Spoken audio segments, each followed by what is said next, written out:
shattering the silence. Feel the power. Revelations on the rise.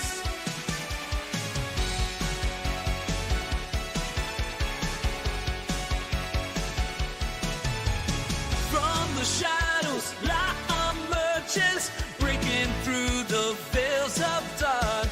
0 points and gravities that converge, yeah, guiding voices, revelation start. Ancient whispers call, they're begging us to open our eyes. We stand tall, defying all their lies. Even in now, we're shattering the silence. Feel the power. Revelations on the rise.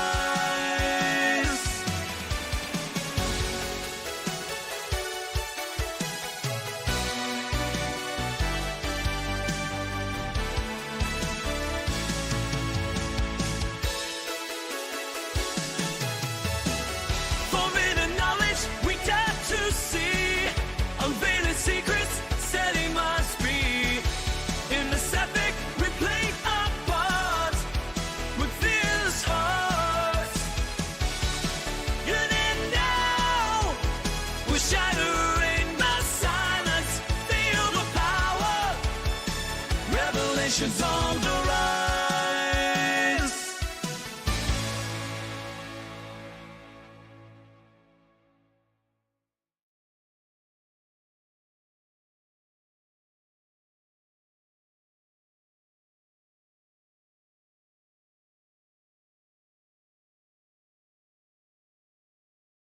In a lab, my dust cracks the code tonight.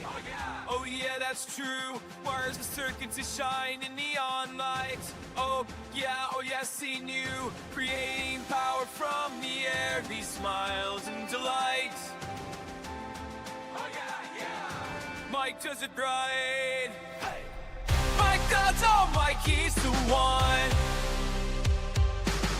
Teaching us knowledge, lighting the sun, trumpeting his legacy alive. Is his. Mike does knows we're his biggest fans. Down in the basement, secrets start to glow. With Nathan and Lulu in the show. Oh, brilliant team. Mike came from Faraday. We're letting knowledge flow. Energy streams. Mike does all my keys to one. Teaching us knowledge, lighting the sun, trumpeting his legacy alive. Is his. Mike does knows we're his biggest fans. Years of thought, bringing dreams to life, turning theories into electric light. Mike and us, a journey to ignite. We've reached new heights. Mike does all my keys to one. Teaching us knowledge, lighting the sun, trumpeting his legacy alive. Is his.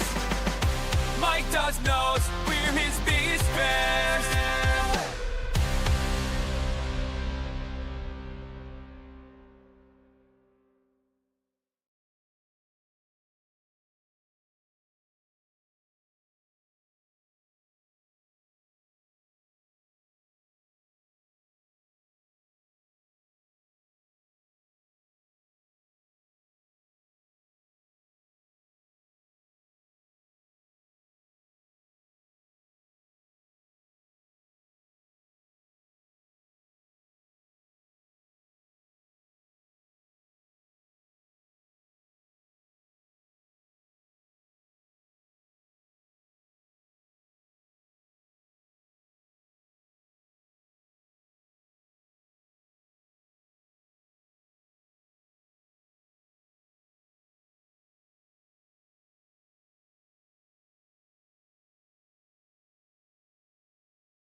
Phil needs a pet parrot to talk back to him every time he has a crazy theory. That would be hilarious.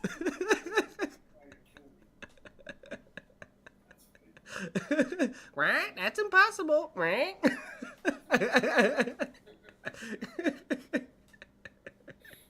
Shut up, Einstein.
Good evening, everybody. Welcome to League of Extraordinary Inventors. I'm your host, Mike from Faraday Research. It is Free Energy Friday. It is April 4th, 2025. Welcome to the show. We got Ben, we got Lulu, we got Philip, and it is Friday, and my allergies suck. I've been suffering for the last 24 hours. I've been dying. So I'm going to do the best I can today. I'm feeling really crappy right now, but I'm going to muscle through it. I'm going to man up, and we'll get through the night. And we got our great panel with us tonight. Live chat is open. Questions, comments, please light up the chat like you guys usually do. And we'll get the show on the road. How's everybody doing tonight? Good. Everybody's good. Lulu, Ben. So, Mr. Ben, you're on holidays, a staycation, right? Yes, I took a week sabbatical. Oh, your mic is off, Ben. There we go. I took a week sabbatical, so Yeah. it should be back to it should be back to business as usual next week. I'll have some new lab equipment as well, and a new camera, so that should be exciting. Oh, I got a new hat. My wife gave me this for my birthday, so I got a new Blue Jays hat. Nice. Blue Jays, cool. Yeah. Is that baseball? Yeah, Blue Jays. Yeah. Blue Jays baseball hat. It's like military green with Blue Jay. So you can hide in case of a World War III? Yeah. Yeah. Oh, don't get me started on politics. There's so much crap on the politics thing right now. It's driving me nuts. Yeah. The more I find out what's with our Liberal Party here, oh my God, it's just lighting like a torch under my butt.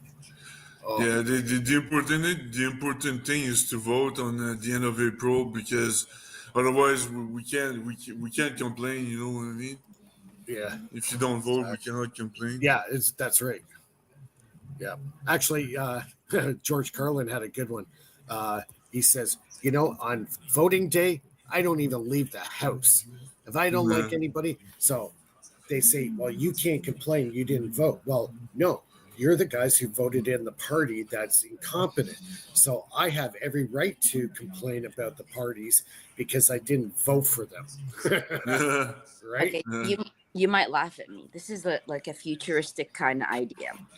For the past 3 voting things in the United States for the presidency, I have done a handwritten ballot, and I've put one of my kids' names on there. Every 4 years, I put one of my kids' names.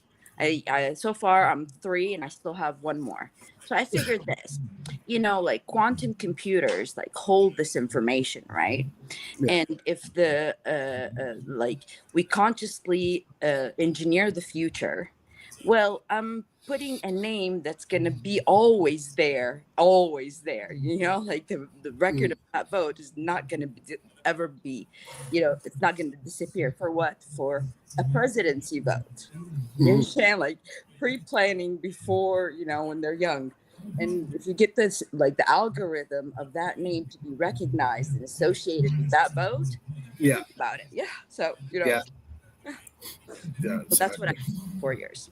I don't elect anybody. I choose my own person. Yeah. Nice. Yeah. That's right. Oh yeah, Lulu, I wanted to say something. What was it? I went to a Q&A. The defense the defense conference. I mean, about regarding this year, I went to a Q&A, Mm-hmm. and then I asked them if it's it's about applying for the competition. And then I asked them on the little chat in the chat window, if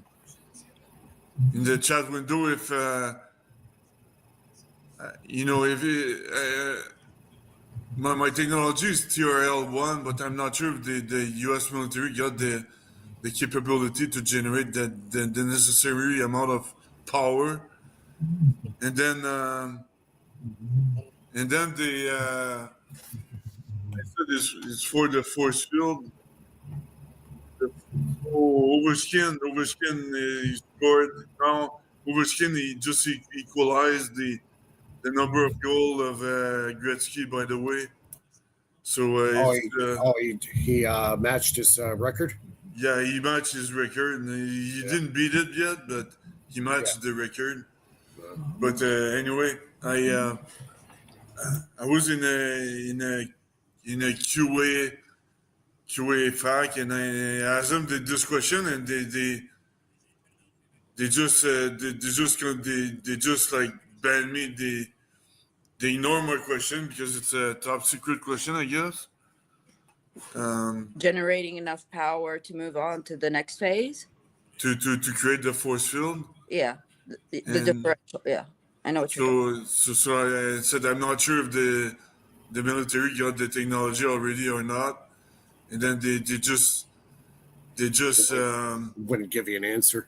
yeah, they just completely ignored me, and like they waited for half an hour for them to answer my question, and they named the name, so I know to who they answer exactly. So yeah, they just ignore my question. That's pretty weird. No, I think you caught them off guard, maybe, and because it's classified, probably top secret or Yeah.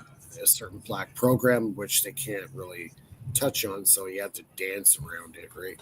Phil, Yeah. they didn't understand what you're talking about. It took them 30 minutes for talking to you to understand what you're talking about, for them to try to answer, to the closest to their ability. That's why That's they probably didn't true. Yeah.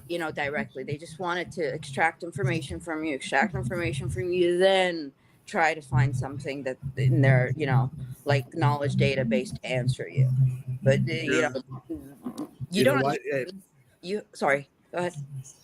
What I was going to say is, you caught them off guard. Talk about technology that maybe they don't have enough info on, so it's like you kind of went over their head, and they're not used to that.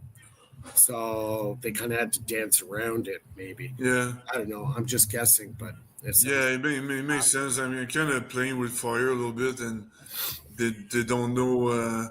They didn't answer obviously, but they dance around the question, and they just didn't. They just ignored it at the end of the day. Because it doesn't exist for them. You know it. You invented like the whole idea of how to generate that force field, but they don't have that, and they don't know what that is. So they're not going to know how to answer you. Okay. But talking about what I was saying last week. I remember I was saying, oh, we need 10 petaamps to generate the force field. By the way, I got some illumination in my at the Pantera show, and I said, well, I don't need 10 petaamps. I just need 10 petacoulombs. So that means I can use static electricity, like highly compressed static electricity, and fortunately that exists. It's Yeah, possible you know to. what? Know who you might want to look into in the history books? Donald J. Trump, Donald Trump's uncle. He was the guy who went into Tesla's room after he passed away, and they confiscated all his notes. Now he made a very powerful ultrastatic generator.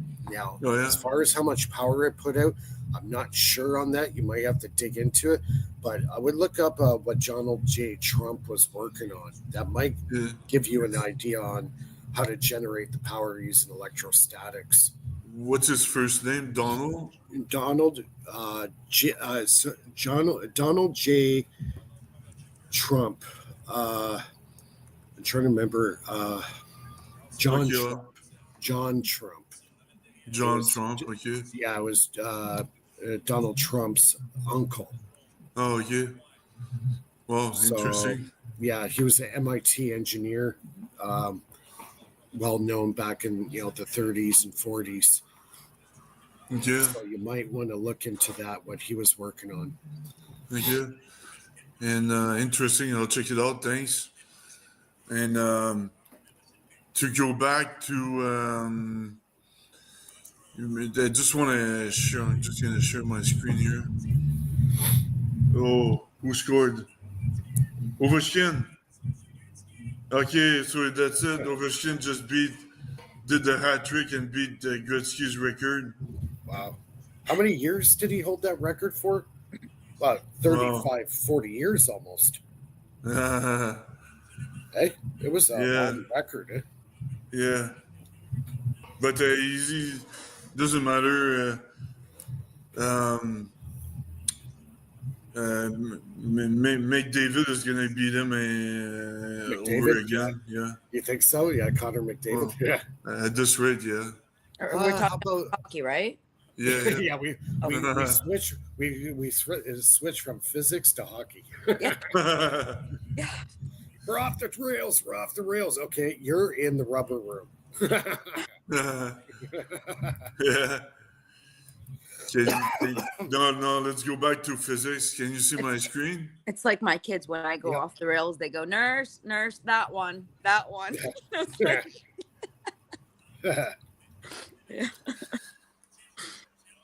Wow, what an incompetent goaltender he is. He just let all the goals go in. But yeah, but that was a great shot from Ovechkin. He shot from the point, the la point, like he usually does. Yeah. His signature shot. So that's remember my simulation. I added the magnetic forces this time, but they're very similar to the electric why forces. A question for you: why are one set of particles rotating in the opposite direction of the other set of particles? Yeah, the one on the left is based on Newton, and the one on the right is based on finite theory that adds time dilation. Right. But it's So, yeah, it looks like the one on the left is like just chaotic. It's out of control. yeah, but the one on the right is gonna turn chaotic as well over time as well. So it loses as well. So it loses, and the it's impossible. It stays.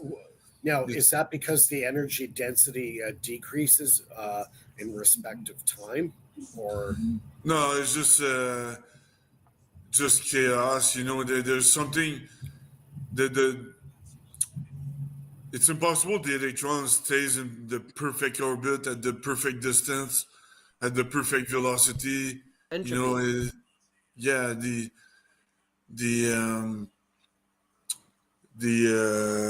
So there's no specific pattern ever. Like it just could yeah, whatever. exactly. Well, it goes into unequilibrium, right? Yeah, so yeah, let's restart it. Unequilibrium state, that is perpetual motion. It keeps everything moving. And that's the way the universe works. It's one continuous movement. And now, if it goes into equilibrium, it disappears. So it'll be like virtual particles that come into reality for a brief time and then leave reality. And that's Yeah, happening all the time. That shows that there is equilibrium in that particle. It can't sustain itself. But if it goes into an unequilibrium particle, now it stays in reality. It stays as an actual physical property, right?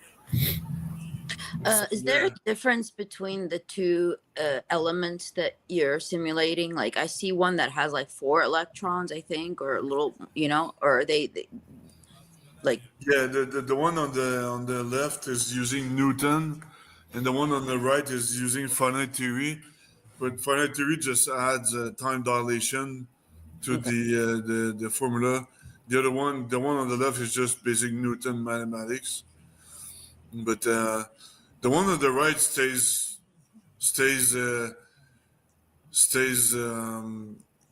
organized for a longer time, but still, and it's gonna end up all disorganized like that. And in real nature, it's impossible. It's the same thing with quarks. If we look at quarks, yeah, I didn't prepare the quark simulation here, but the quarks, they're all very chaotic. They're not in a little bubble like that defines their playground. The quarks can go outside the little proton or neutron or whatever.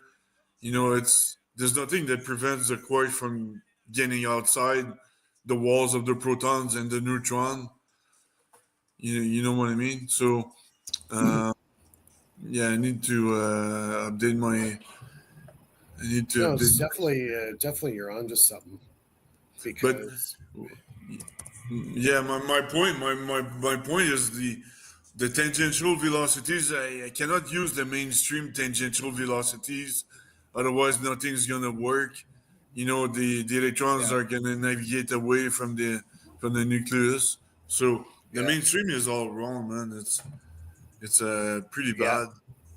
So, do you have plans on getting this theory into like a little practical, experiment or? Well, at the atomic level, I wanted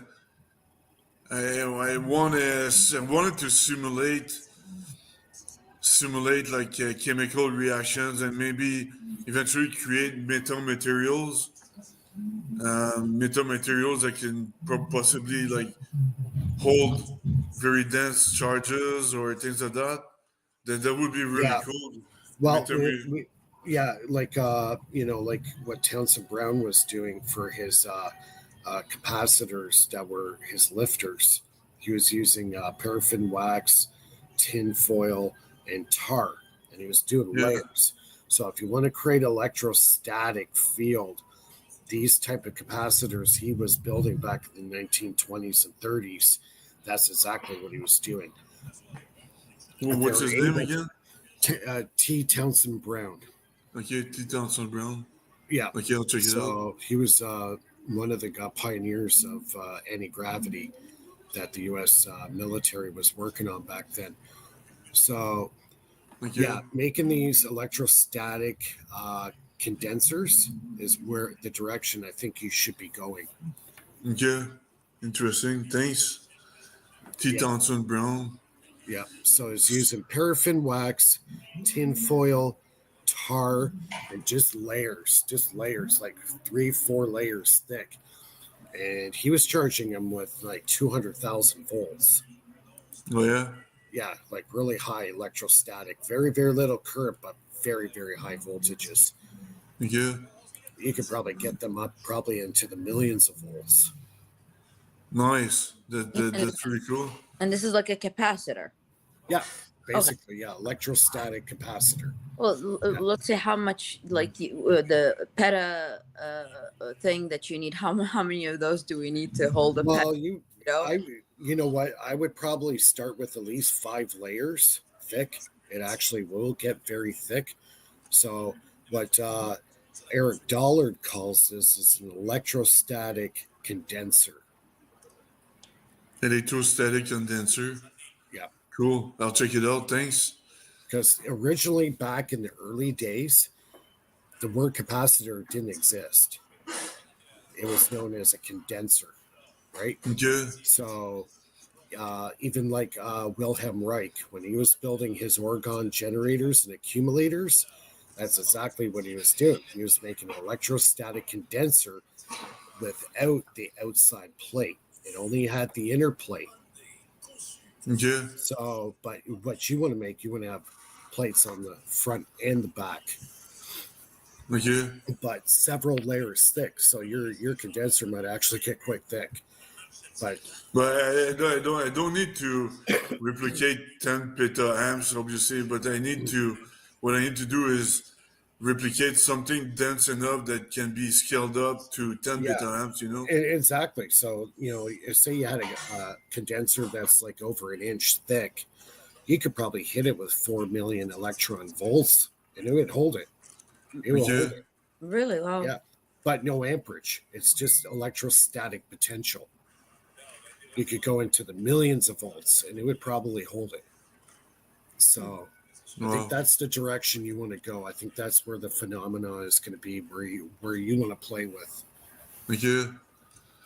And cool, I'll check it out.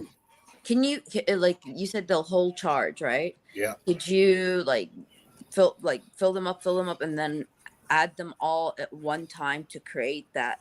Yeah, it'll make the hair. You'll probably make the hair on your head stand up. Well, the whole idea is like enough to create a force field, but it has to be done like it has to discharge all at once. You know. Well, you want to build up the charge. The thing is, you don't need current. From what Philip is saying, it's electrostatic or charge. High voltages give you the coulombs, right? Am I correct on that, Philip? Well, the Coulomb is the electrostatic charge. I need to make make calculations for the capacitance of the capacitor you're talking about to get the number of charges. Yeah. But the amps has nothing to do in that case because it's all voltage. It's all voltage. It's a difference in potential and potential difference. Yeah, exactly. So if I were you, know what I'd be building right now? I'd be building a Van de Graaff generator. That's what I'd be building right now, or order one for like $300-400. Okay. And then start making your capacitors, and it won't cost you that much money.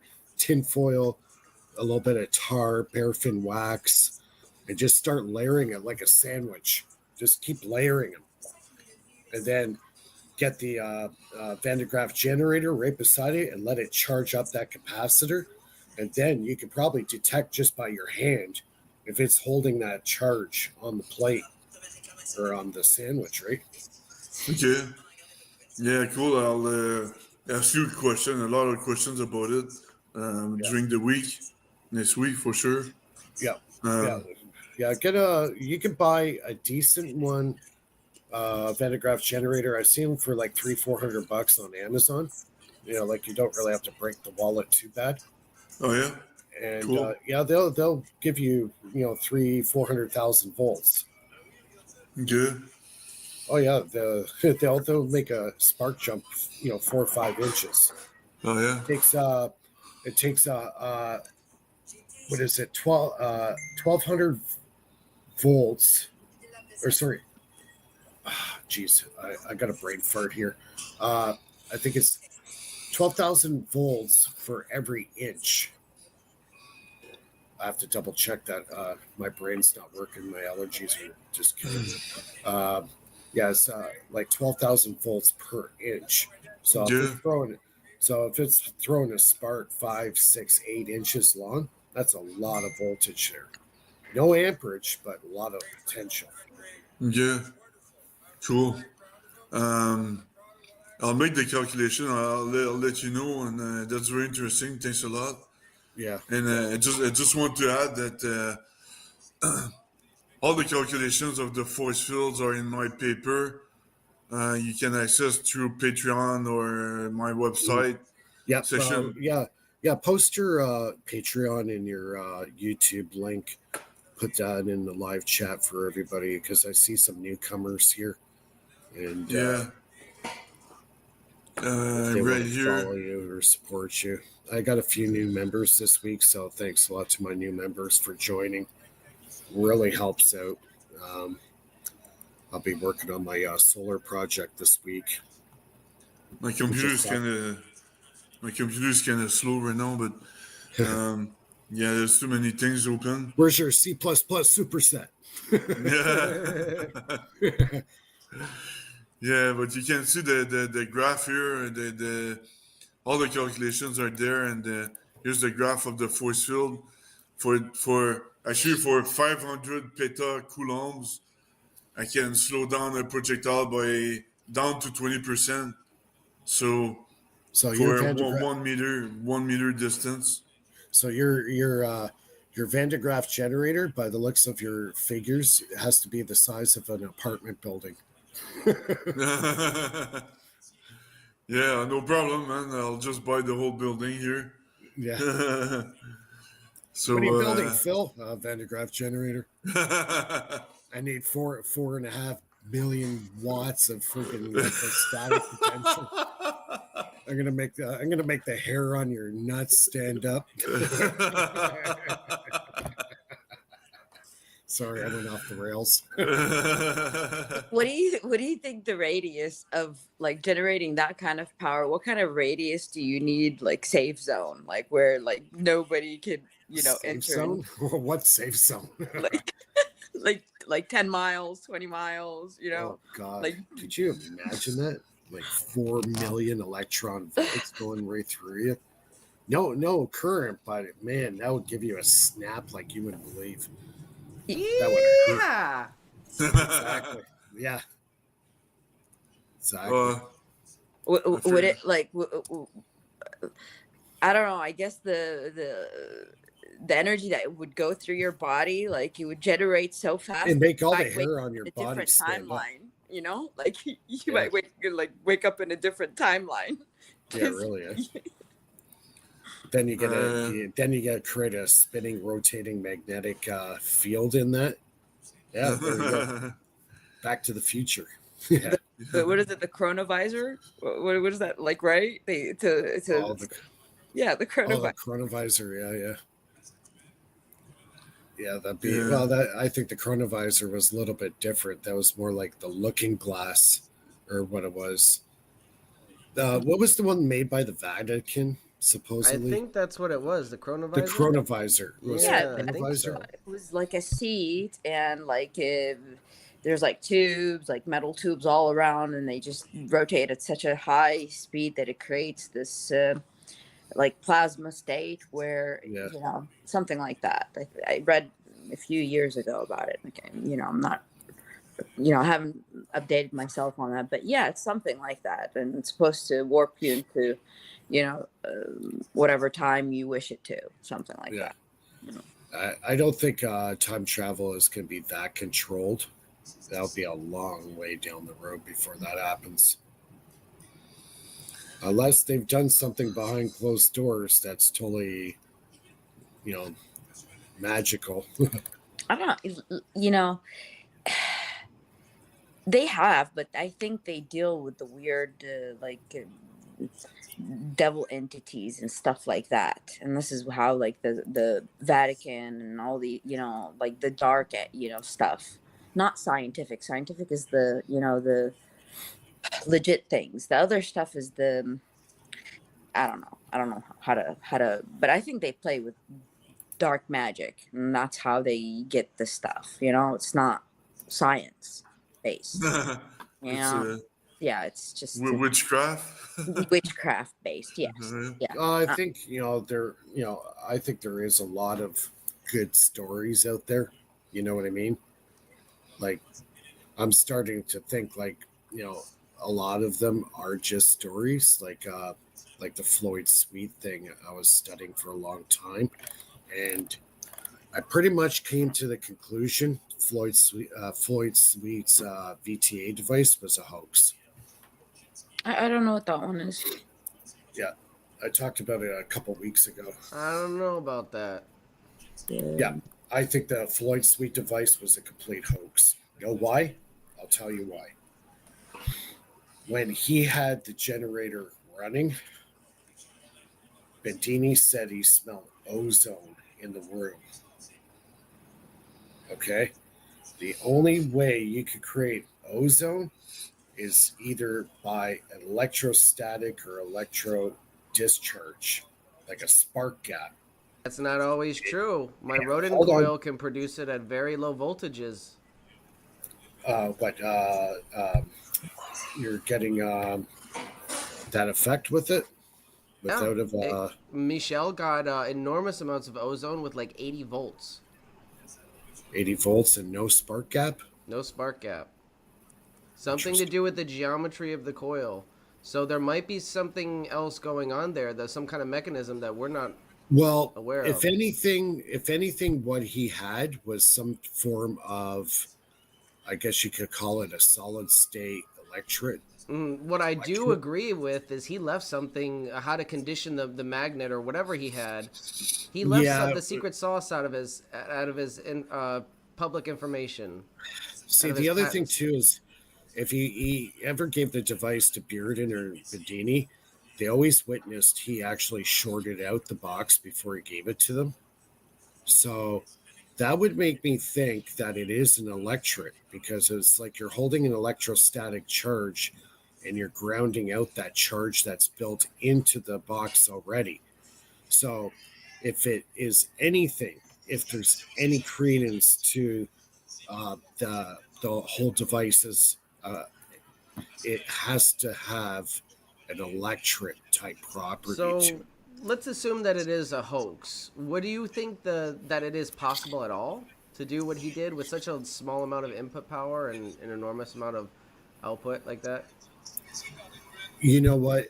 All I got to say is he was a protege of Daniel Krone. And Daniel Krone was a magnetics expert for GE.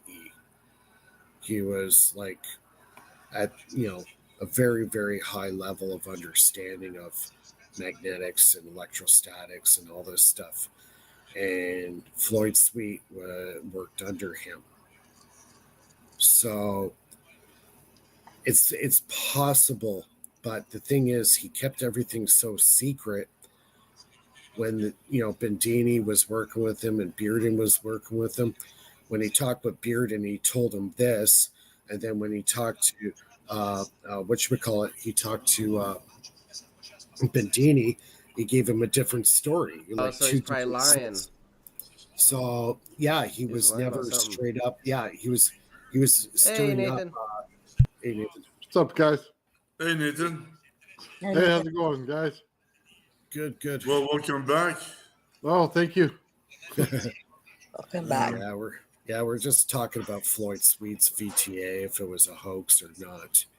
Yeah, by the way, everybody just confirmed your experiment about electricity induced by the magnetic field in the earth. So you got that one ahead, man. So hats off. Right on, man. Yeah. Nathan, they're stealing your ideas. Yeah, exactly. That's Everybody. My gosh. That's what happens when you open source it out to everybody, huh? Everybody gets a little piece. I was kind of proud that I was the first guy to break the story about the pyramids, because right after we did that show that night, about 4 other shows popped up and they're saying, "Oh yeah, they just found structures under the pyramids." I was ahead of everybody. I beat CNN. Yeah. I'm Right just gonna on, scoot man. up. I'm just gonna scoot up for a quick smoke. I'll be right back. Oh yeah, we did that show with Liz, and she talked about the pyramids and everything under it. She knew it before everybody else, man. She had the scoop on it. So So it's like a giant coils underneath the pyramids to channel energy. That's pretty cool. What it looks like. Well, most recent thing I heard was it's like it's as big as a city down there. They're all connected. It's like there's a whole world that's like connected to the other pyramids underneath. So it's just a matter of time before they start scanning and show us really how it looks like. Yeah, they're gonna have to. It's kind of a world that got buried or something like that. They're gonna have to unbury all the sand and everything. I bet you they're already under it right now. You think? And they just don't say anything. Can you imagine what they're finding? Like, could you my gosh, like things that if it would come to the real world, like the whole world will start to make sense. Like, oh, okay, that's why, something like that. There was a video I sent to Phil. If you guys want to check it out, it's like a quick minute long. It's like a AI rendering of what it could look like down there. It was really neat. I saw that. Yeah. Very It's cool. it's a top secret video. You cannot share it. Oh man.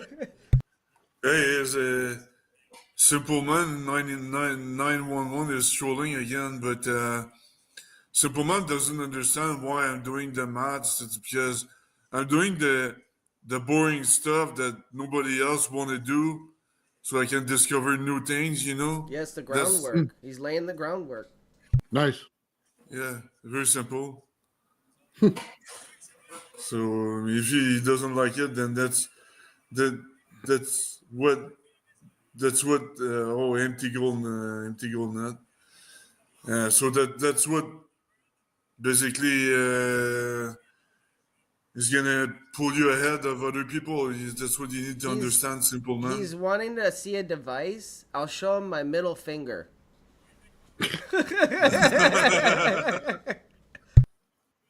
Ben's gonna crank it up first. I don't know how this device works. Oh, you guys are so bad. Oh man. Mike is gonna come back. His channel is gonna be shadow banned. He's not gonna know why. He even posted in the chat. He's still laughing already.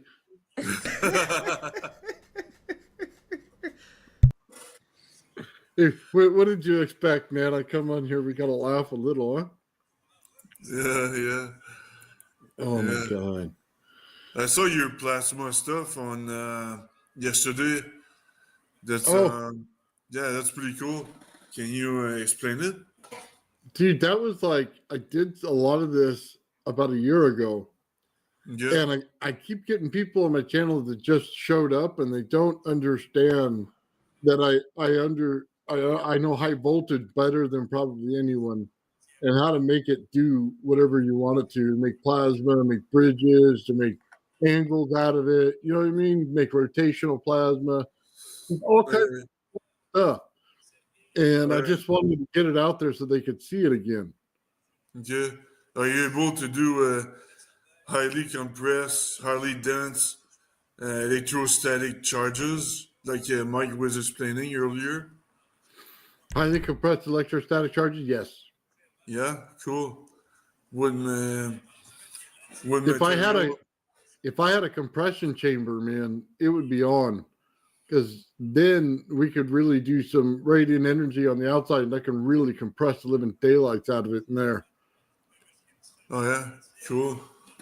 That's interesting because I need to get to my 10 peta 500. I increase it to 500 peta coulombs.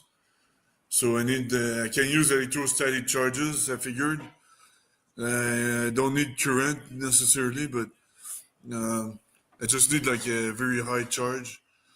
like that. So again, I'm gonna make calculation and plus simple man again, 911 again, I guess.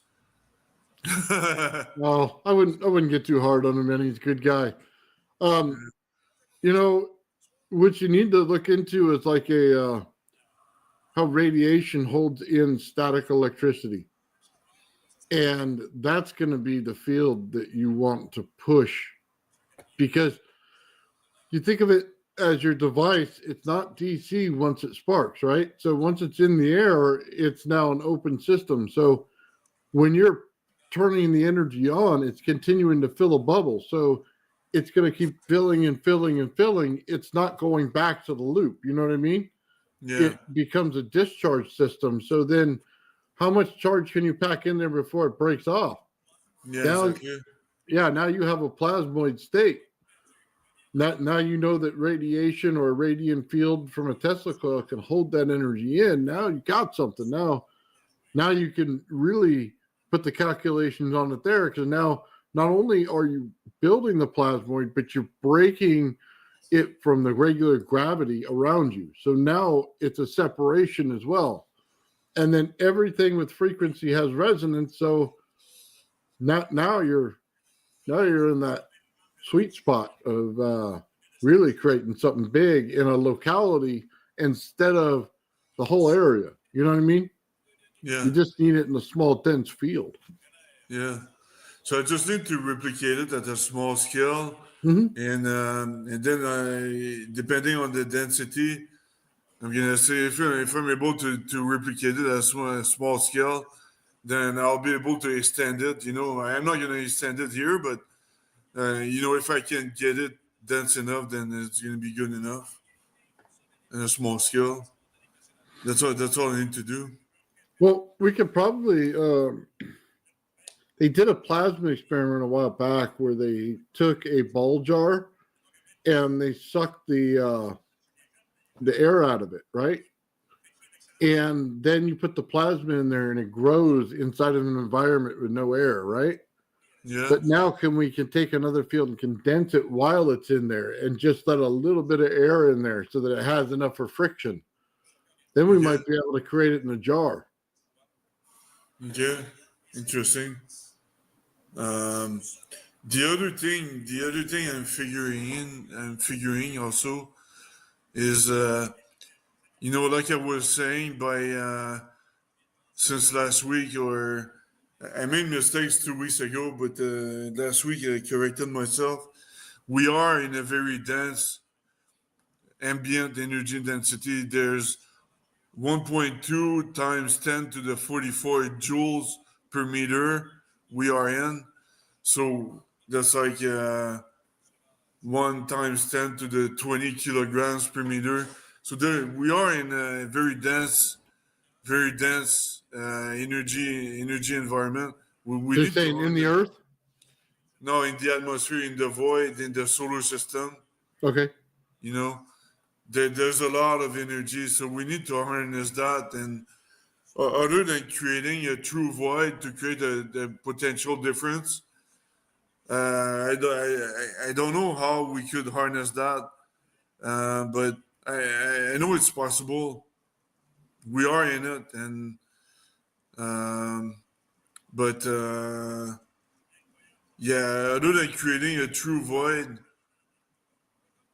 I think it's possible to create a true void by canceling energy. So if you cancel, because there's always energy and negative energy. If you cancel the energy with the same amount of negative energy, it's going to create a net zero energy density. That's going to create a void or a potential. And so why don't you just coerce the energy to flow through what you want instead of trying to, harness it or anything? Just let it flow through it and then put your pickups where it flows. That's the whole idea of like a geometry coil or a rodent coil, is the flow comes right through the center. So you harness out of the center of it. You know what I mean? all you're doing is giving it the environment to pull the energy in, which would be easy to do here because I've already done it, and then we could take it out to space and do the same thing. So as long as there's energy to be pulled in, all we got to do is find out how that energy flows and pull it in. Yeah, but how can you channel the energy? That's, We do it. We do it with temperature differentials right now. You could do it in your room with just the temperature change has to be there. Yeah, the temperature. Okay, but suppose we're in a void. We are between the moon and the earth. Let's say we are on the moon. There's no air. A temperature difference, a potential is gonna create energy flow, but in void where there's no air, how could we So channel if you create a hot field, the cold air or coldness of space will pull directly into it every time. that? Oh yeah. It's literally pulling in the energy around it into it because you're creating a hot zone, and then Okay. Yeah. it's like when it's a cold day outside in Canada, and then your room's hot, and you open the window, and then all that cold air pulls in. You just created the flow. So You know what I mean? we So suck in put in all the energy. Potential Mike. difference. Yeah. There you go. So instead of air, it's space. You just have to change the way you pull it on in the environment. Yeah, Okay. and you can do it in several ways. You could do electrostatically, electrically, and also thermoelectric. It's a potential difference. Thermoelectric. There you go. And even solar panels use a potential difference to take the photon and create it into electrical charge. I've been actually studying solar. And they work in space. Yep, and they can work in any environment. In deep space, and absolute zero minus 270 C.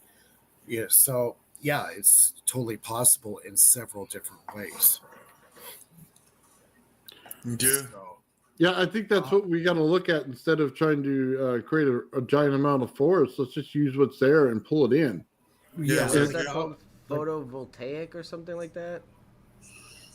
Where you're converting the light into actual electricity. The solar panel. In the solar panel, yeah, it's more like you're taking the radiation and converting it. Is what it feels more like, yeah. But Phil, that's the way to do it right there. Is you want to harness the energy just by creating a system that allows it to pull in the energy and then store it. Yeah, and that's what I was telling him, making those electrostatic plates that Townsend Brown was working on, using paraffin wax, tin foil, tar, and just doing layers. And putting a couple 100,000 volts and putting it into these, capacitor plates. Yeah, because he basically made like a big electric, didn't he? Like that's right. Yeah, that's what he was doing in the plates. Yeah. That's so funny. So hold on. Let's just go to that. So his machine, right? He has basically a Tesla coil in the center, and then his plates are putting out static electricity. He's literally making a plasmoid in order to create the field. In order to do it, I mean, you can see it clear as day. He used the radiant energy of the Tesla coil to hold in the static electricity of the plates. I mean, it's what he did. And that's what I keep trying to tell everybody. That's exactly you want to make a field bubble. Yeah. Yep. And even Don Smith was working on the same principles as well. Same thing. Don Smith is all about resonance.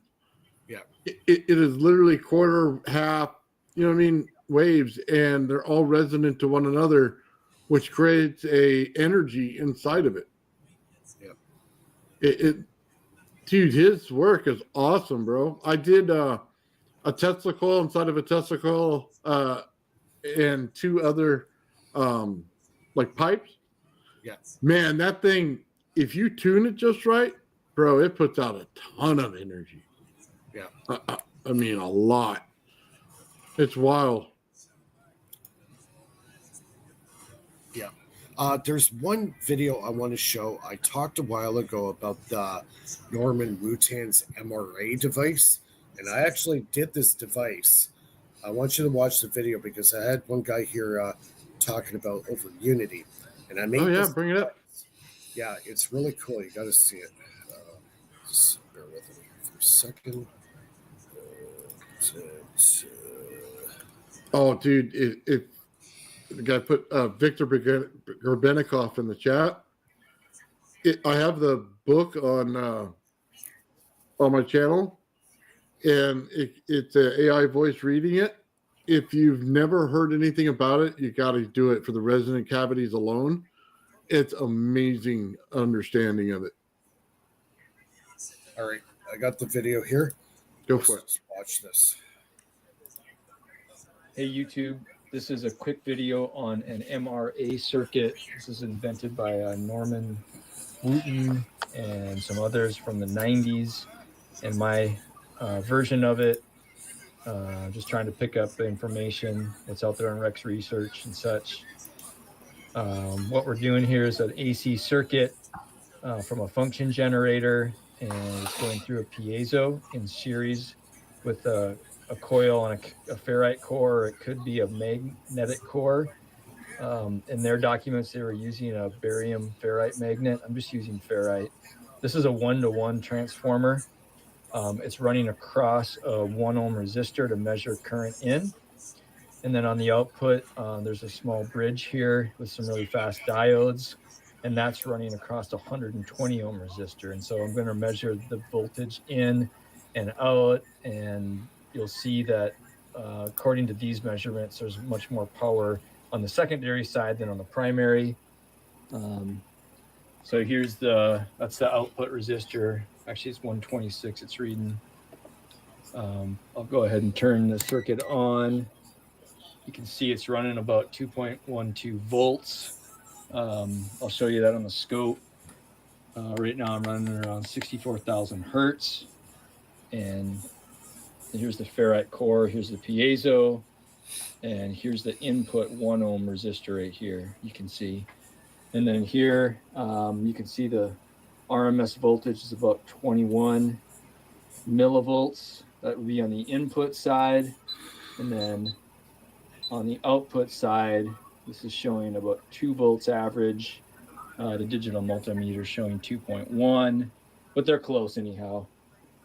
So again, green line be the output, and yellow line be the input. And then if you do quick numbers on it, with your input at 22 millivolts across the 1 ohm resistor, you'll come up with about a half of a milliwatt. This is just using P is equal to IV and using Ohm's law. Then on the output side, you saw the 2.1 volts. It says RMS, I meant average there. The RMS value is higher. And across 120 ohm resistor using the same P equals IV and Ohm's law, you come up with 36 milliwatts, which is like 76 times the input. So really interesting results. Too good to be true. I figure I'm measuring something wrong, but just thought I'd share it. Thanks for watching. Okay, and there you have it. So 76 over Unity COP. So anybody who tells me over Unity is impossible, bullshit. And Norman Wooten, when he made this device, the patent office seized it in 1994. I know Norman. I've spoken with Norman, and yes, and he even coached me when I was building his device. So I know it's work. I know it works. I know it's real. Over Unity's real. And if you can't handle that, too bad. But over Unity, we are already in the void is not null. You know, there's plenty of energy around us already. We need to harness. That's right. That's right. The energy is already there. It's there. Exactly. You just have to know how to bring it in. Exactly. Without having to pull or use voltage to bring it in. If you know how to create potential difference without having to use very little power. That's where you get your over unity. Yeah. You know, there's many ways to skin a cat here. That's just one of many. Yeah, and we are three here with different approaches, and we all have the same conclusion, and so yeah, man, we're four, sorry, or six, sorry, the six of us with Ben with what else is going on? I forgot his name. Damn it. Damn it. With Bernie? What are you talking about? Bernie. Yeah, Bernie. Sorry, my brain is kind of slow because I had a decaf coffee, not a real coffee. Oh, yeah, Gerald got you for sleeping over there again. Taking a nap. I was not sleeping. I was watching the game on my cell. I am here in the background. Sorry, I will be participating in a couple minutes. Just going out for a cigarette and setting things up. Thank you, Dead End Channel, for the $5 super chat. Really appreciate it. Helps out a lot. Yep. Thanks. Yeah, so- I just want to make a shout out to my new subscribers this past week. Thank you very much for your donations as well as becoming members. Please visit all our panels, YouTube channels, Nathan and Philip's Finite Theory, my channel, Faraday Research, Benefactor, Benefactor TV, right? Beneficence TV, yeah. Yeah. AKA the X Factor. The X Factor. Little T. Little T. Little Never lived that one down. That was so great. Yeah. What you talking about, brother? Pity the fool. I pity the Oh, fool my- who make me them coils. Oh, my favorite still Phil flipping off the camera. Yeah. Hey, Phil. That was the best. Please post that. Please post that. Just Phil, I sent you an email. There's a new. I made you a new image. Oh man. Your understanding. Gerald, I sent you a link. Join in. Now, what the guy should have done in that in a coil was split it in half on the receiving end and pull two out instead of one, because once you saturate the coil and the frequencies in there, you could pull two lines off it, like Tim Tron was trying to tell us with his bit. Right. Now you do it in half waves, and you're still getting the same amount of energy because it still resonates as it thinks that both of them are together. Yeah. So it doesn't see that you're pulling one into a cap bank while you're routing the other one back. Yeah. Well, see, Tim and Norman, they talk. So. Yeah. Dude, Tim Tron is smart, man. That whole conversation blew me away. Oh yeah, he's there. Yeah, these guys are pretty elite. Yeah, so yeah, that channel's very good for listening to guys who've been doing this like their entire life, and a lot of them are in their early 60s and 70s. So these guys know what they're talking They've got that experience. They built it all and tested it, just like That's Michael right. Nathan and Phil's doing that. It looks like Alberta, Canada. Well, Right? like, Been all just that snowing the past couple of days. Just oh my goodness! So it snows and then it gets up to like plus like 10 the next day, and then it like freezes and then snows again. And oh my yeah, ridiculousness! Ontario went through a roller coaster ride in the last 24 hours, 48 hours. You guys are creating an energy potential that you're draining all the energy is going in Alberta right now. Yeah, Yeah. exactly. Yeah. Man, and I was worried about rain last night in California, and you guys got snow like that. Oh, and Ontario got freezing rain where all the power lines got taken out, or something like 100,000 people without power. Barrie, Wow. Ontario. Yeah. So what's up? Ford wants to cut the energy from the United States, but he cut himself, I guess. Sounds like the classic Ford family way. Yep. My Good old cousin. Canadian politics. Sorry, we got to put you through it there, Nathan and Ben, but I guess we get a lot of your American stuff too. For those that don't know, there's the Fords. Ford currently the Premier of Ontario, and his brother, who tragically deceased, was a very controversial individual that used to be the mayor of Toronto, I believe, was it? Yep. Yep. Mm. Yep. Rob Ford. He died of cancer. Hit him pretty fast, and he was gone in about 3-4 months. He died. My cousins both went to school with the Ford guys, and needless to say, they were pretty. Question: did he smoke crack in high school too? Yes, and Oh, wow. yes, You heard it here first. yes, and his brother liked to sell the stuff too. So I'll leave it there. And now he's premier. Oh dear. Yeah. And all our channels just, and Mike just got all us Canadians arrested.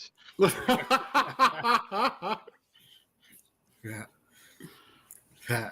Yeah, well, hey, they got to start somewhere. They started selling right in high school, so They can start by arresting themselves, I guess, eh? yeah. Let's help the country, so I'm gonna arrest myself. Well, there's Ford, the premier crack dealer of Ontario, and there's Mark Carney, the alleged Epstein Island visitor. Oh, and I might add, he's also a part of the WEF, so that says it right there. Right? Yeah, like a board member, like or Yes, something yes. crazy. Like And he's way up. Also, Justin Trudeau is a board member of the WEF, so they don't even hide anymore, man. No, They they show don't. up publicly. yeah, they don't hide it. Yeah. So I was talking with my dad last night about this. About I will never forget Justin Trudeau, like his campaign promises, how like he actually his body language actually seemed like he genuinely was like passionate about it. And then all of a sudden on his third day of being prime minister, he just had his magically out of nowhere his first foreign trip as prime minister. And where did he go? The island of Malta. Why would our prime minister be going to the small little tiny island of Malta?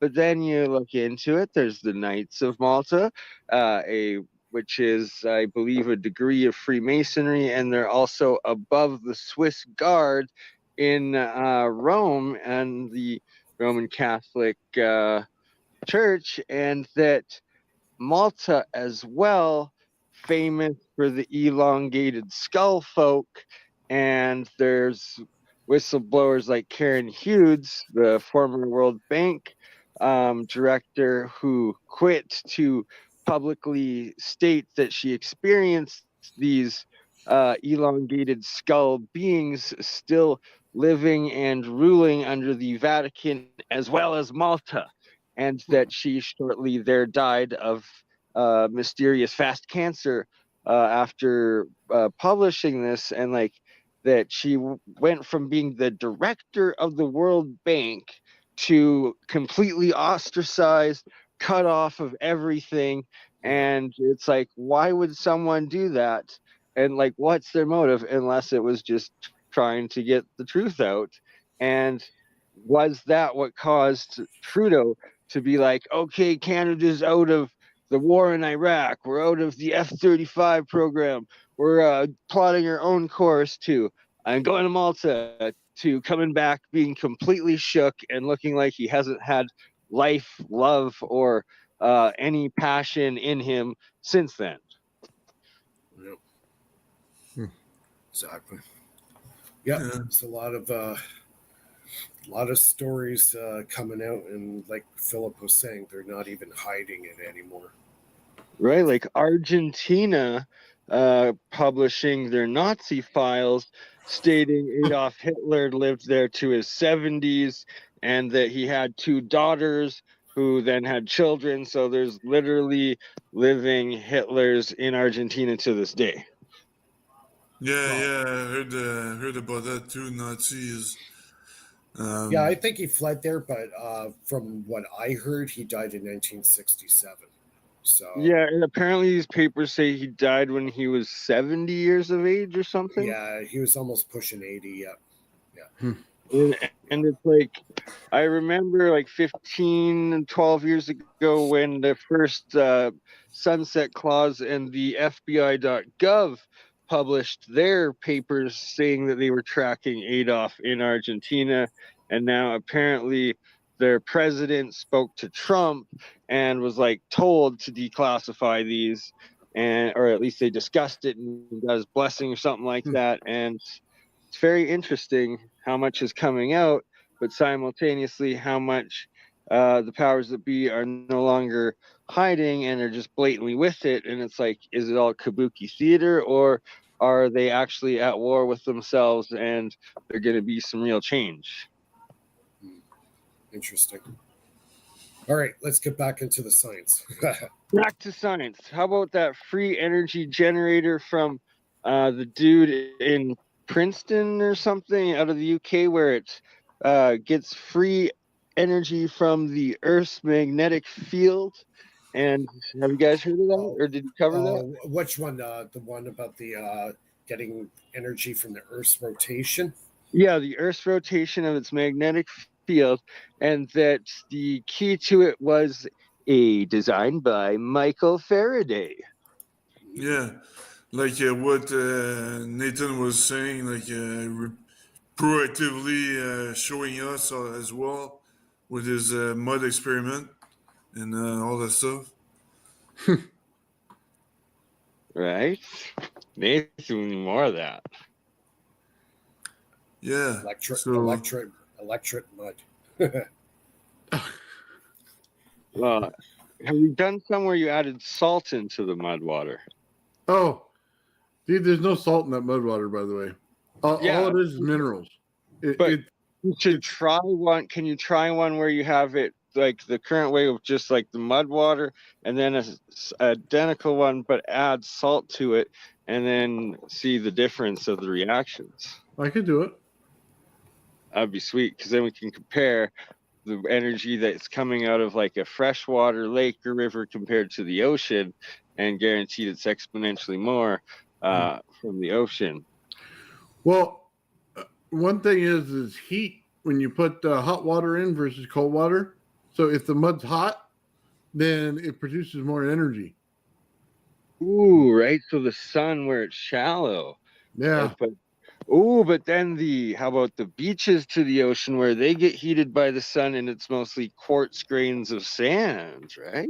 There you go. So yeah, mostly what I have out there is sand and DG is what's in there, and then some mud. Mud can combine it is what the minerals are in it. So yeah, you have all of that in there already, and then you just add heated water when you mix it, and the energy pushes a foot further. Wake up, Phil. You need a red bulb. Yeah, I need Gerald to wake me up, to slap me behind the head. Yeah. But yeah, Gerald's right. It amplifies the current and the energy. Yeah. It's not really well known, but it's there. It's like when you take your Tesla coil and you put the piece of wood down it, you can amplify the current coming from the Tesla coil itself, and you can bring down the frequency and bring up the current and push this field way out. There's little tricks to it. So like if you put sand in the middle and you make sure it doesn't have any water in it, and you use dry sand, it acts as a heater in your room along with the energy. So you get the energy and the heater in there. So you made a sand heater, and you can do it under 10 volts. And it's way better than any space heater you'll ever get. And the field, by the way, it'll get uncomfortable in your room because everything touches is RF hot. So it'll push out 8 feet, 10 feet, no problem, instead of the 5-6 feet you normally get. And that you can do that with a Slayer exciter circuit. How much? I kind of wondering if you have a sphere is it some sort of sphere, metallic sphere or something, and you create a resonance if it's gonna resonate the void, the vacuum energy I was talking about earlier, to a point where it's gonna amplify itself, and create something that we can harness. So if you create a sphere inside of a sphere and you resonate both to each other, you're creating the thunderstorm generator, and you'll start creating plasmoids in the center. Oh wow! That's what it does. It's field compression. It literally is ringing both of them at the same time and then compressing both of them at the same time in order to take the static it generates on the inside and compress it with the field. So it'll create a plasmoid on the inside. That's what it does. Interesting. Wow. Okay, I've got a lot of experiments to do. Oh yeah, I've been working for all night to get my stuff set up. Dude, I got cat banks going. I have a cold energy circuit that I'm going to use on my rodent coil. So I'm all set up for that. I just made a coil winder. So I'm going to wind coils in resonance. So I took my coil I mainly use. And what I did was I broke it down in radio frequency and find out where the resonance point is. So I found the ring, which is also the harmonic scale of it. So now I'm going to build each coil specific to that so I can ring each one in harmonics and listen to it just sing to me all day.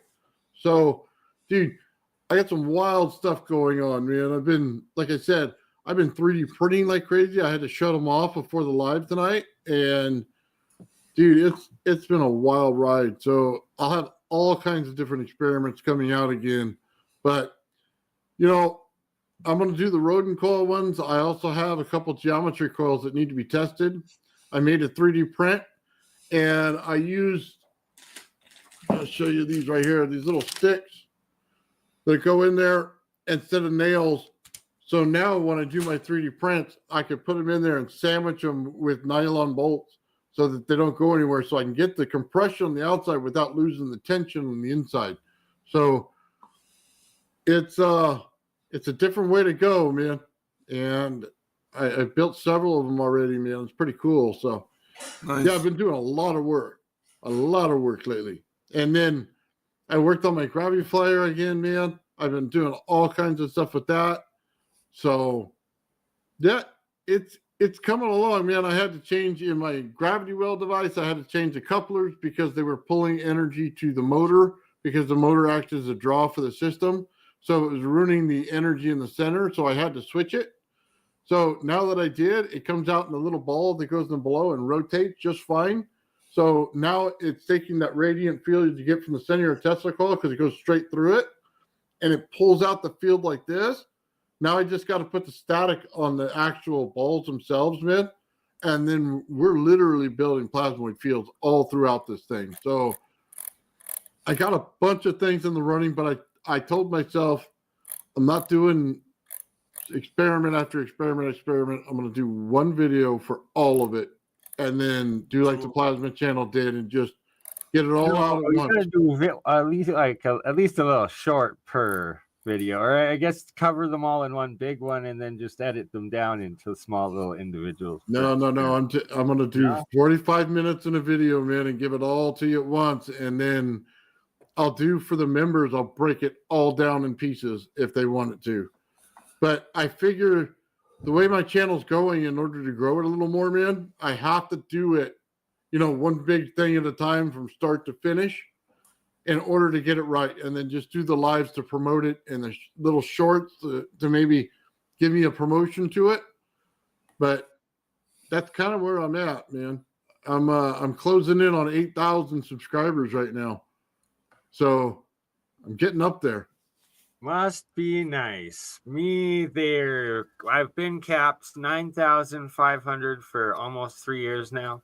It's like they let me get up to 9,540 about a month ago, and now I'm back down to 5,490.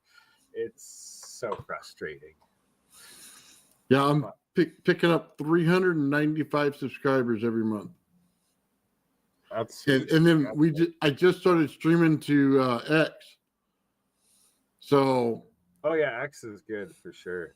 yeah, I'm getting people pulling over from that too. So yeah, I'm working on it. Dude, I drove myself crazy on my channel about last week. And I was so frustrated. How do I get this thing out? Why is it stopping at this? I had to change some settings in there in order to get everything to go. I worked on my Patreon to get it up to speed and give it extra content. And dude, it's been just grinding and grinding. It takes so much work. People don't understand the commitments of it all. Yeah. Yeah. So I'll be right back in 1 minute. Yeah. But one thing that is kind of weird also, like I was saying last week, the ambient energy that we're in is immense. But if we go at lower scale, at the atomic scale, I need to use a different energy density. It's like if the gravitational waves at the macro scale are ineffective at the nano scale. So it's like the energy density is kind of void. I mean, I think it's a wavelength thing. Maybe it's. I'm trying to picture it, but I don't know what it is. But I know the energy at a certain wavelength is not going to be effective at nano scales. So it's probably, I don't know, man. I'm trying to picture that out. But there's something there, something to look into. And it's hard to explain that without showing some calculations. But anyway, You need it to work on the Planck scale, is what you're saying. And then it has to work on a bigger scale. Well, is that what you're looking at? Or is it macro, micro? What do you... Yeah, let me show it to you. It's easier if I show what I'm talking about here. So the energy density we're in, the 1.2 times 10 to the 44 joules per meter. At the macro scale, that's what holds. That's what defines the perihelion precession, the light bending, and everything that we see in the solar system. We need that amount of energy density to observe all the phenomena we observe. But if we go at the nanoscale, at the atomic scale, and we look at the red curve here, I need to have a energy density that is much lower than 1.4, 1.2 times 10 to the 44 joules per meter. I need to use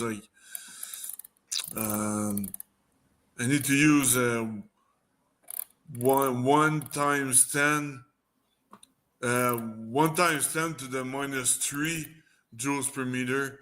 So I need to use a energy density that is much lower than the macro scale. So that means, but I get the exact same forces. I get the correct forces if I use that energy density, but it's like the energy density at the macro scale is ineffective at the nano scale. So I'm trying to figure why. But that's probably because the wavelength of the macro scale is ineffective at the nano scale. That's what I suspect. So,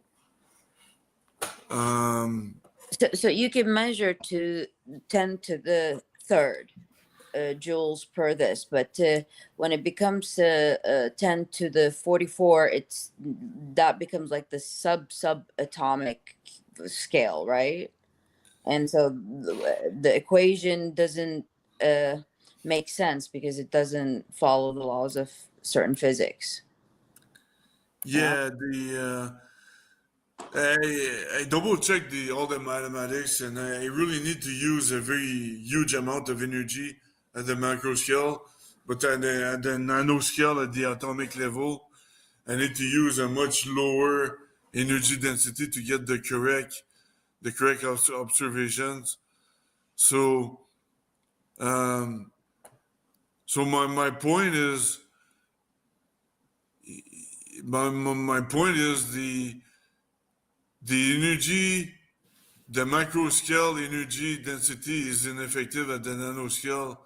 But why? But it's probably a wavelength thing. Probably energy of a high wavelength or ineffective at the nano scale. Maybe that's. I'm trying to figure that out. I don't know why, but if any one of you knows or can figure it out, just let me know. But that's really weird because I'm trying to figure why how we could cancel energy to create a potential. So I know you said temperature earlier, but I'm trying to see if there are alternatives as well. Maybe I don't know, man. It's weird. If anybody in the chat knows, just let me know. It's very you don't need mathematics to understand what I'm just saying. I have a question. Like, but we have givens, and givens are like I'm looking at something, and the givens are like in a proton. You know, either they're up, like two are up, one is down. So there is a something that is a control already. With just the components of a proton, right? So if we know that energy, that it becomes programmable, because we know exactly what a proton is. We go deeper right here. It's like the quarks. The quarks, there's a bunch of variety, so it's going to be one of those, right? Yeah. So it could still be somewhat on the smallest scale, computer wise, be programmed. But I don't know if it could be physically measured, like, and with a detector or anything like that. But if the mathematics are, we follow the mathematics route with this, we can just anticipate where it could be. And then if it really is measured and it's, it's two different things, then we know for sure that it does not abide by any, like, physics, like our physics that we have reached. It has just its own laws. I mean, that's Yeah. how. You need pressure and compression. You need to force it to compress. That's what it comes down to. It's like when you go to create radiation, you're forcing the energy into a compact unit in order for it to burst out with energy, right? That's how you get it. It has to work on the Planck scale as well as the physical scale and everything else. So in order to do that, that's what you have to have. You have to have forced compression. Yeah. Force compression. So how do you do that? So like engineering like a heat pump essentially was a forced compression type. Was that one method? No, just layers in between a geometry coil is forced compression. You're not giving it anywhere to go. You're pumping in the energy, but you're not giving it anywhere to go. So it has to stay there and continue to build. And it'll build in there and create a static field in between it. That's what the Rodin coil was doing with Michel's design and putting in that much voltage. He's literally creating static electricity out of it, which then will create your ionization of the air. You're forcing compression. That's really what it is. And it's taking a radiant field, which is a scalar field, which is in the center of it, and forcing the compression in the center of it so that it breaks out into a bigger field. Yeah. And I remember also I was talking to Gerald about a spherical coil with a specific way on how to wrap the wires around the coil, but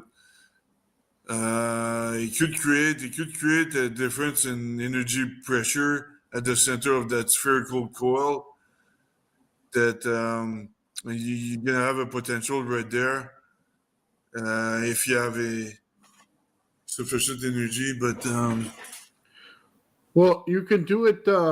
Sean did a sphere Tesla coil, and it has compression in it, and it breaks out like the fields of the earth. In what he does, so he's able to flip the center field of it. So that right there causes a massive amount of compression the way he winds it, because he winds it like an AC flyback. So each layer individually has multiple winds on it, and then he builds the next one and the next one and the next one and the next one. So it built like an AC transformer, right? But it's a Tesla coil. So then he resonates it, and it boom blows out the fields. As a matter of fact, I could probably send you a picture, Mike, of it, or present.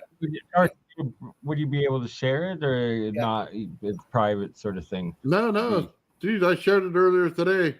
You bring the picture up just right now, even if possible. Yeah, give me 1 second. Let me pull it up. There you go, right there. That's what. So that's what Sean found, right? In his, he calls it the Death Star Tesla coil. yeah, And those are the field's compressions. It builds out just like the Earth. but the wires are wrapped like following the axis. The longitudinal way of the sphere. Is that it? Like it's kind of the altitude of the Earth, like The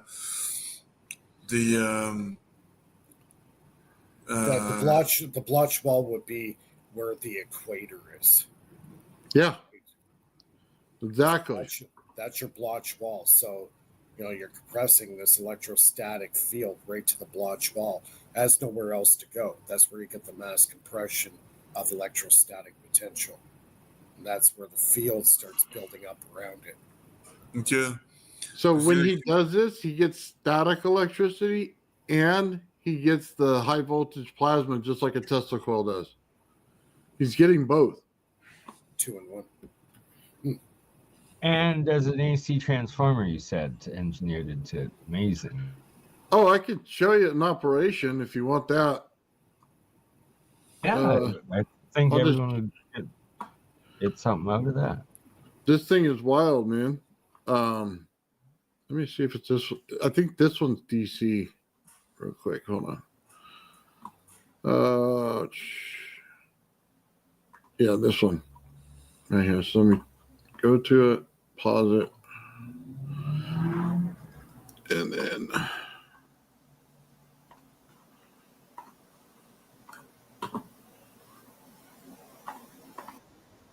Who think I'm trying to back together for the crew to break the equations, not down to any rule. Exposing to the world the universe is all fuel. It takes the talent of the craftsman, it takes the mind of the fool to make the vision realize energy and matter in a duel. To a great, to a fool. The old man bills was running through his head. Cheryl probably got it hiding under his bed. Penny up to Annie making power for days. Don't listen to a word that the straight no says. Mike building batteries that power a ship. Victor comes and talking math, that's the water spiral dip. Sean chucking possible to mile long. Sheila. Anyway, you could see the energy coming out of this thing, right? Yeah. But Yeah, that's amazing. Yeah, huge power. Dude, he showed you the fields on it, and it's like, it's awesome, bro. That Nice. you get a ton of field compression out of this thing. Now we're talking. So you see all the winds in there. Yeah. That's Okay. so cool. It's funny I Okay. asked you the question at the right time, Yeah. huh? Synchronicities meant to be. Yeah, Sean's building one of those for me and sending it to me, man. I am jelly. I am very jelly, and it almost looks like a little nostalgia from Super Nintendo Super Bomberman, the video game, but it kind of looks like one of them old cartoon bombs with like, but a purple it you can throw some plasma at you. Bam! A healing bomb. Yeah, dude, it does look like that. But he's got other ones, man. He did the cone coils too. So he's got those. He's got a pyramid coil. He's got some wild designs, man. He did it with silver. So yeah, he's got some awesome stuff, man. He presents it every Wednesday. So what I like to try to make is I've been playing with this graphene stuff. So I would like to print like a graphene coated, I guess, I would 3D print the coil and airbrush the graphene on that print. So yes, because then your nano layer, your outside nano layer, exactly. Your graphene, that's huge, Mike. You're bang on with that there. You caught onto that right away. That's good. So that would be a really good experiment to try. My graphene's about ready to go. I got my airbrush kit and just going to get my printer going again. And I'm going to do some testing with that hopefully this week. I love it. So much work everyone has put in over the years, and it's all coming together now. And it's like reaching this like exponential, like just understanding with everyone's own projects and then the implications of it in everyone else's. And it's like the generational like development. Yeah, like where there's 5G or internet, there was 4G, 3G. It's like community is getting into the 4G, and soon enough is going to have a 5th generation of everything. And that is when I believe portals and the plasma fields around will be open. What I'd like to make, Bernie, is 3D print a coil, all right? And then after it's done, I spray the graphene on that coil, let it dry, and then put a very thin layer of sodium silicate on it. So now it's isolated, and then print another coil directly over top of it, okay? And do the same thing again. Spray the graphene on the print. Key parts of each of those layers is that when you're printing or spraying each layer, you're going to want to have a directional small charge going through it so that it sets that nanomaterial in the directional charge. And you're probably going to want them alternating which way, maybe some horizontal, some vertical, maybe just back and forth, depending on how the field interactions are between them. But that's a key part of having that directional charge while it solidifies on the nanolayering. Yeah, so basically what I'm trying to get to is creating a wire without a wire. Oh, no, you're doing a wire within a wire within a wire, but making it into a coil all at once. But not using copper. There's going to be no copper in this. And I'm still going to create a field by using that nano layer of graphene. And if I put it in like a piece of ferrite core in the middle, in theory, I should be able to create a field when I get a charge, because we all know power goes on the outside of the wire. It's not inside the wire. So if I'm using a very thin layer of graphene, that electrical charge is at a very, very thin, it's on the outside. There's nothing for it to actually penetrate. You see what I'm saying? It doesn't work the same way as exponentially less resistance. Exactly. And I would need a lot less power to do the same work. I hope. I got you right there.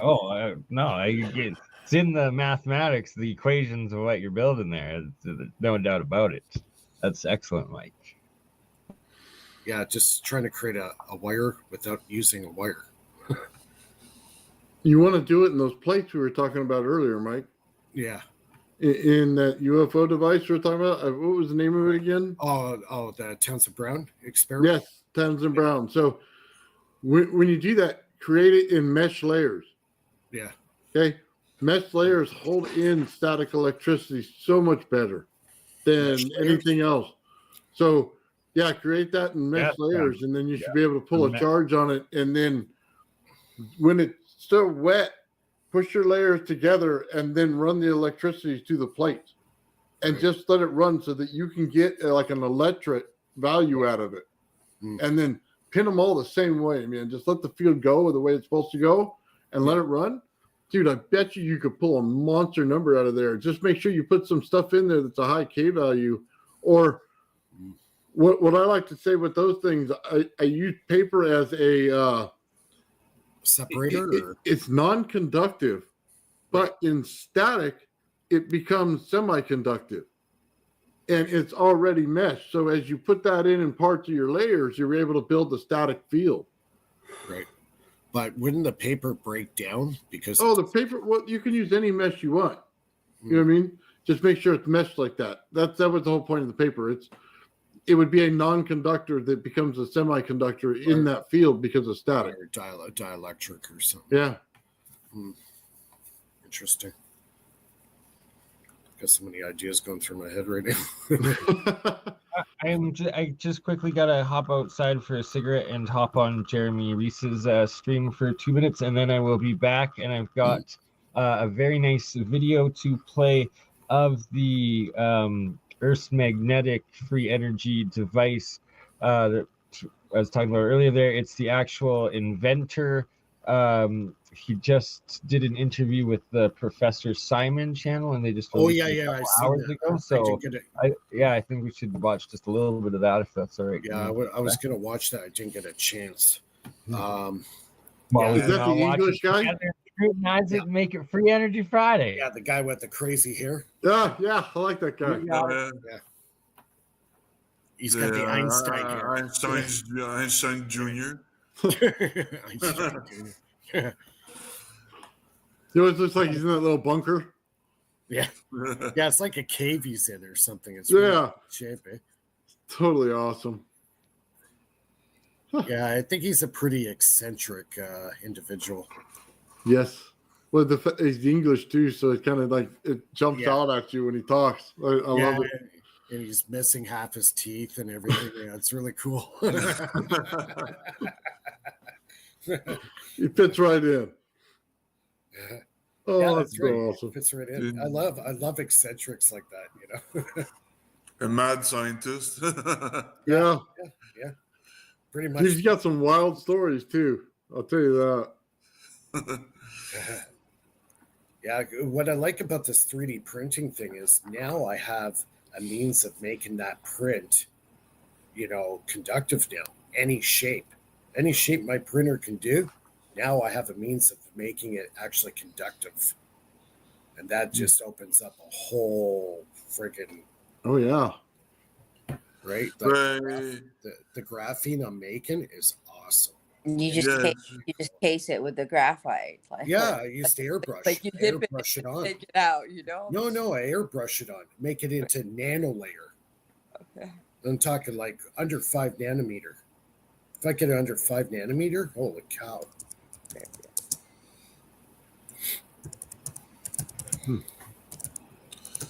Like I can make my own pyramids. I can graphene a pyramid. Like I could just go crazy with that stuff. And it's not hard to make. That's the best part about it.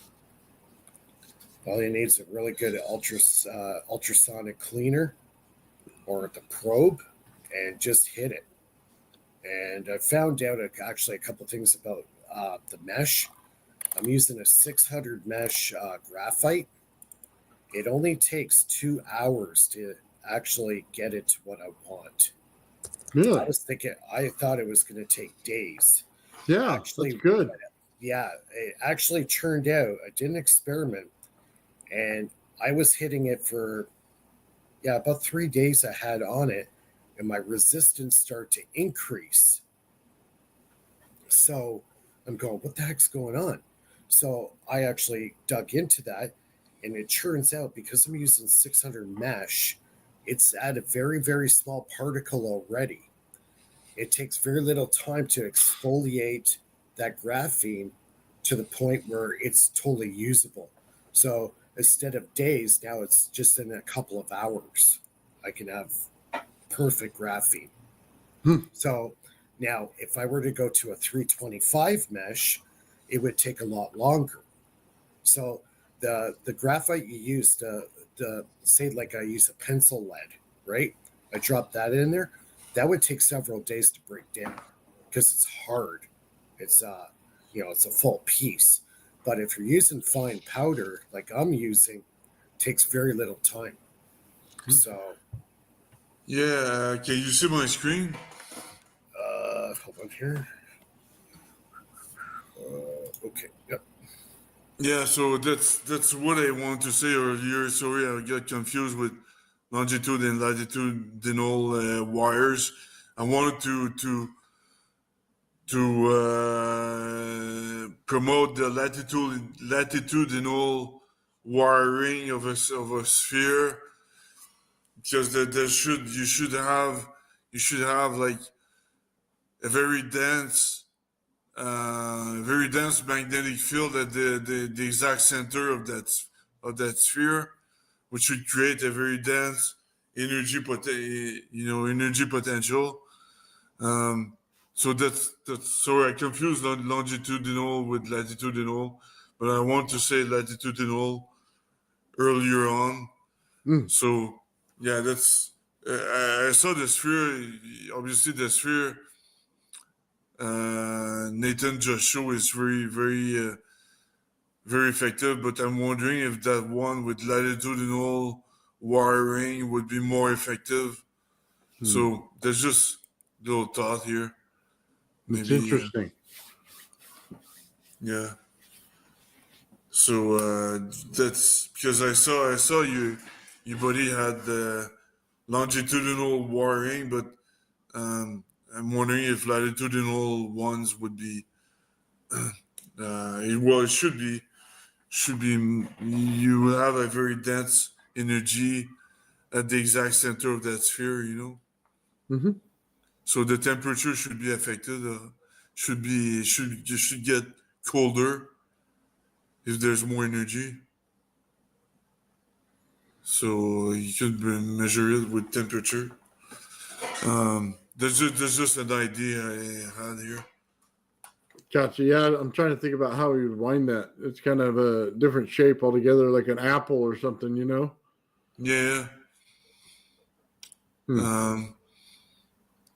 But if you're using latitudinal wiring, then the energy is going to be focused at the center of that sphere.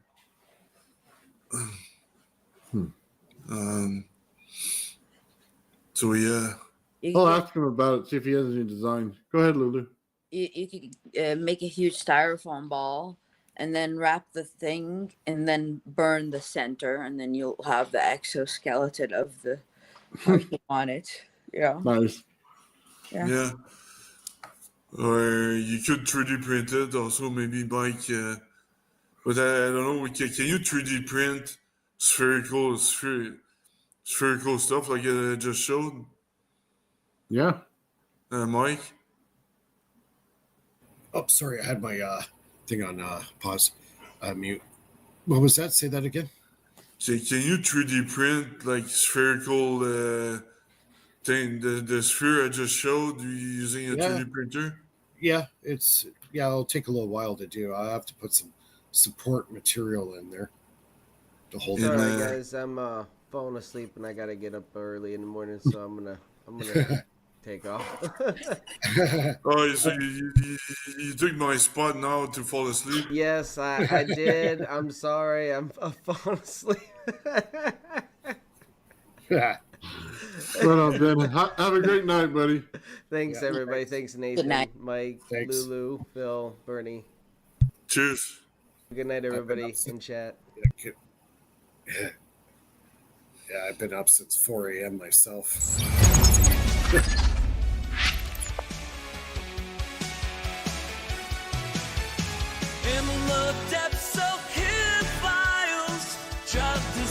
the secret circuits, unraveling through the miles. Oh, truth was masked by golden